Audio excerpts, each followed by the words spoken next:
आइए मित्रों, हमारे YouTube चैनल स्वाध्याय में आपका हार्दिक स्वागत अभिनंदन। आज हम आपसे चर्चा करेंगे वेदों की जानकारी के लिए व्याकरण और कल्प सूत्र। अगर आपने हमारे चैनल को लाइक और सब्सक्राइब नहीं किया है तो आपसे निवेदन है, कृपया चैनल को लाइक और सब्सक्राइब अवश्य करें।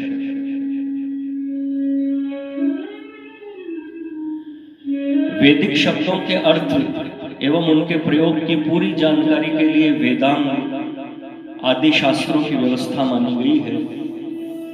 उनमें वैदिक स्वर और शब्दों की व्यवस्था के लिए शिक्षा और व्याकरण दोनों अंगों के वेद के उपयोग के लिए अलग अलग प्रातिशाख्य हैं, जिन्हें वैदिक व्याकरण भी कहते हैं। प्रयोग पद्धति की सुव्यवस्था के लिए कल्प शास्त्र माना जाता है। इसके तीन भेद हैं: श्रोत्र सूत्र, गृह्य सूत्र और धर्म सूत्र। श्रोत्र सूत्र, इसमें श्रोत्र अग्नि, आहवनीय, घार्यपत्य एवं दक्षिणाग्नि में होने वाले यज्ञ संबंधी विषयों का स्पष्ट निरूपण किया गया है। गृह्य सूत्र, इसमें गृह्य उपासन, अग्नि में होने वाले कर्मों एवं उपनयन, विवाह आदि संस्कारों का निरूपण किया गया है। धर्म सूत्र, इसमें वर्ण तथा आश्रम संबंधी धर्म, आचार, व्यवहार आदि का निरूपण है।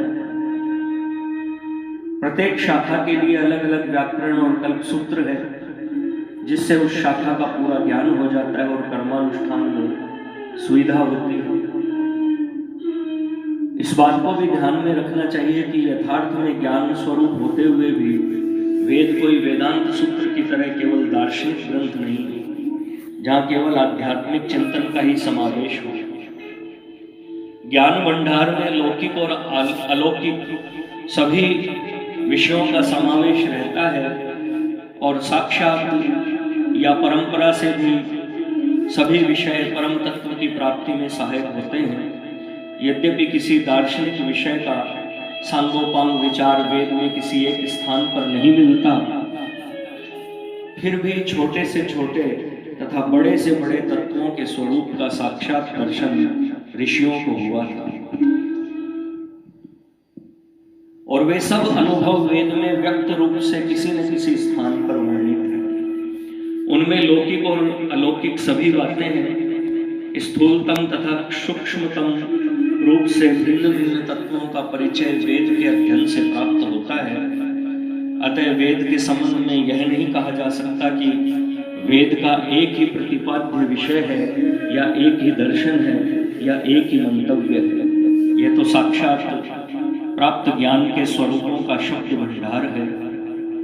इसी शब्द राशि के तत्वों को निकालकर आचार्यों ने अपनी अपनी अनुभूति, दृष्टि एवं गुरु परंपरा के आधार पर विभिन्न दर्शनों तथा दार्शनिक प्रस्थानों, मौलिक दृष्टि से सुविचारित मतों का संचयन किया है। धन्यवाद। अगर आपने हमारे चैनल को लाइक और सब्सक्राइब नहीं किया है तो कृपया चैनल को लाइक और सब्सक्राइब अवश्य करें।